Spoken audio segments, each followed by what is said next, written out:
నీ కృప ద్వారా నీ మాకు వీడాలి. ఈ సమయం అందున నీ వాక్యం ద్వారా మా హృదయాలను మీరు భద్రపరుచుకుంటారు. యేసుక్రీస్తు నామం బట్టి ప్రార్థిస్తున్నాము.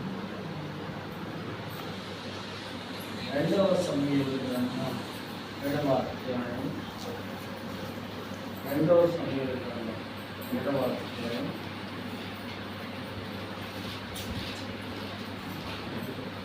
8-9 వచనాలు.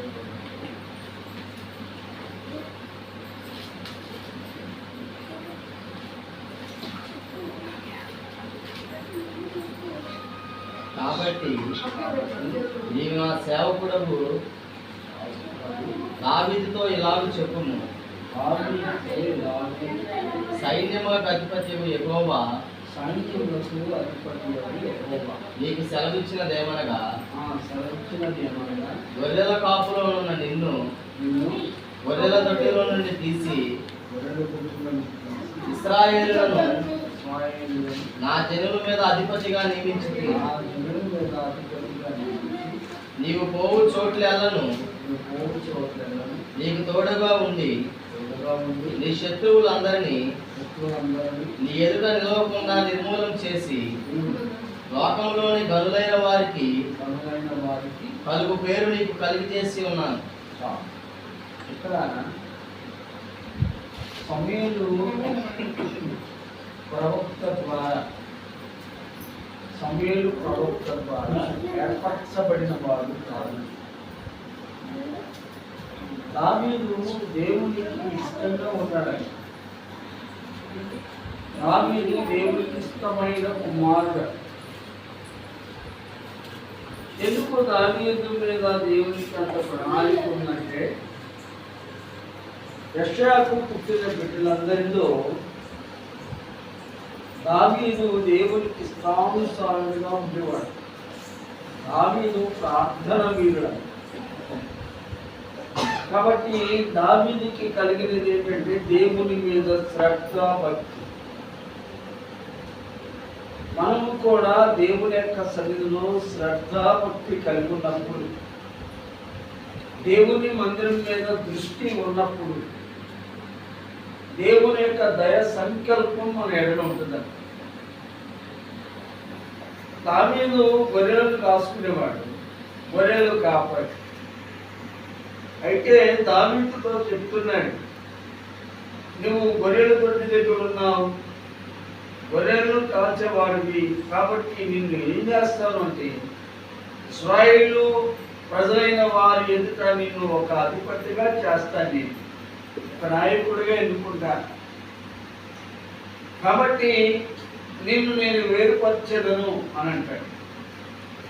అని ఏం చెప్తాడు అంటే, నీ శత్రువు నీ ఎదుట లేకుండా చేస్తారు. కాబట్టి నీవు యుద్ధానికి వెళ్ళినప్పుడు యుద్ధాన్ని జయిస్తావు. అంత మాత్రమే కాకుండా రాజుల ఎదుట నిన్ను కూర్చుండబెట్టేదను అని అంటాడు. ఎందుకు ఈ మాట అన్నాడు అని అంటే, దావీదు ఎక్కువగా ప్రార్థన చేసేవాడు. మన ప్రసంగాల కంటే కూడా ప్రార్థన చాలా విలువైనది. ఒక మనిషి దేవునికి లోబడి ఉన్నప్పుడంట దేవుని మాట వింటాడంట, దారిద్ర్యం పోతాడు. ఒక మనిషి దేవునికి భయపడి ఉన్నప్పుడంట ఉన్నతమైన కృపలో నిలబడతాడు. అందుకే మనము దేవుని యొక్క దయ చాలా అవసరం. మనుషులు విశ్వసిస్తారు, దూషిస్తారు, గాయపరుస్తారు, నిందిస్తారు. శోధనలో పడిపోవటానికి గల కారణం ఏంటంటే, మానసికంగా ఒత్తిడి వలన కుటుంబ వ్యవస్థ భారమును బట్టి కురింగిపోతారు. అందుకనే యేసు ప్రభువారు అంటాడు, ప్రయాసపడి భారం వస్తున్న సమస్త జనులారా మీరే నా యొద్దకు రండి, నేను మీకు విశ్రాంతిని కలుగజేసేదను అంటాడు. ఆయన దీర్ఘశాంతం కలిగిన వాడంట, దయగలిగిన వాడు. మీరు నా యొద్దకు వస్తే నేను మిమ్మల్ని ప్రేమిస్తాను, మీకున్న శత్రువుల చేతుల నుంచి విడిపిస్తాను. కాబట్టి మన యొక్క నివాస స్థలం ఏంటంటే దేవుని ప్రార్థన మందిరం. దేవుని ప్రార్థనా మందిరంలో మనం ఒక నివాసంగా ఉన్నప్పుడు ఎవరిని విడిచిపెట్టడంట దేవుడు, ఎవరిని త్రోసివేయడంట. ఆయన మాట వింటే అంచెలంచెలుగా దేవుడు దీవిస్తాడంట. ఆయన మాటే మనకు ఆశీర్వాదం, ఆయన మాటే మనకు దీవెన.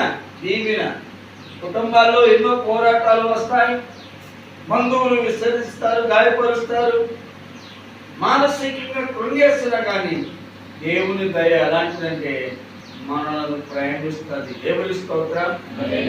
సంవత్సరంలో ఆయన కృప ఎన్నో శ్రమలు వచ్చినప్పటికీ కూడా దేవుని యొక్క దయ వలన, దేవుని యొక్క కృప వలన, దేవుని యొక్క మహిమ వలన ఆయనలో మనం నివాసం చేస్తాం. అందుకని దావీదుతో అంటాడు, మరణ చదువులను అక్కడ మాట, కాబట్టి నీవు నా సేవకుడవు. చూడండి, నీవు నాకు సేవకుడవు, దావీదుతో ఇలాగ చెప్పుము, సైన్యములకు అధిపతియగు యెహోవా. ఎవరు? సైన్యములకు యెహోవా, సైన్యములకు అధిపతియగు యెహోవా ఒక ప్రవక్త ద్వారా ప్రవచించబడి ఉన్న ఈ ప్రవచన వాక్యమే దావీదుకు చెప్పు. సమూయేలు ప్రవక్తతో చెప్తున్నాడు, నేను అతన్ని కోరుకున్నాను, ఈ రోజున నిన్ను నన్ను మనందరినీ కోరుకునే దేవుడు ఆయన అని కింద వచ్చిన అంటాడు. గొర్రెల కాపులో ఉన్న నిన్ను, గొర్రెలను కాసుకునే వ్యక్తిని అంటాడండి. గొర్రెలను కాసుకునే నిన్ను గొర్రెల దొడ్డిలో నుండి తీసి ఇశ్రాయేలులను నా జనుల మీద అధిపతిగా, నా జనులు అంటే సామాన్యమైనది కాదు. ఎక్కడో గొర్రెలను కాసుకునే వ్యక్తిని మనుష్యుడు విసర్జించినా కానీ దేవుని దృష్టి అతని మీద ఉందంట దావీదు. అలాగే దేవుని దృష్టి నీ మీద, మనందరి మీద ఉంటుందంట. ఆయన అందరినీ ఆశీర్వదించేవాడు, అందరినీ ప్రేమించేవాడు, ఎవరిని ప్రోత్సహించే దేవుడు కాదు ఆయన. అందుకని అంటాడు, నేను ఇశ్రాయేలు ప్రజలందరి మీద ఒక అధిపతిగా నేను నియమిస్తున్నాను. దేవుని యొక్క సన్నిధిలో ప్రభువైన యేసుక్రీస్తు వారి ఎదుట ఆయనలో ఉన్నప్పుడు మనము ఆశీర్వదించబడిన వారు. నేను నిన్ను నాయకుడిగా ఎన్నుకుంటా, శత్రువుల ఎదుట నిన్ను నిలబెడతాను అని కింద వచ్చిన ఏమంటాడంటే, నీవు పోవు చోట్లను, చూడండి దావీదు అంటాడు, నువ్వు పోవు చోట్లల్లా నీకు తోడుగా నుండి నీ శత్రువులందరినీ నీ ఎదుట నిలవకుండా నిర్మూలము చేసి లోకంలో గనులైన వారికి, లోకములు ఎంతో మంది గనులుగా ఉన్నారే, కలుగు పేరు నీకు కలుగజేసి నీకు కలుగజేశాను. రాత్రి నేను మీటింగ్ అయిపోయింది, ప్రార్థన చేస్తున్నా, 2 అయింది. నా దగ్గర క్లాస్ గారు మీటింగ్ మాట్లాడినా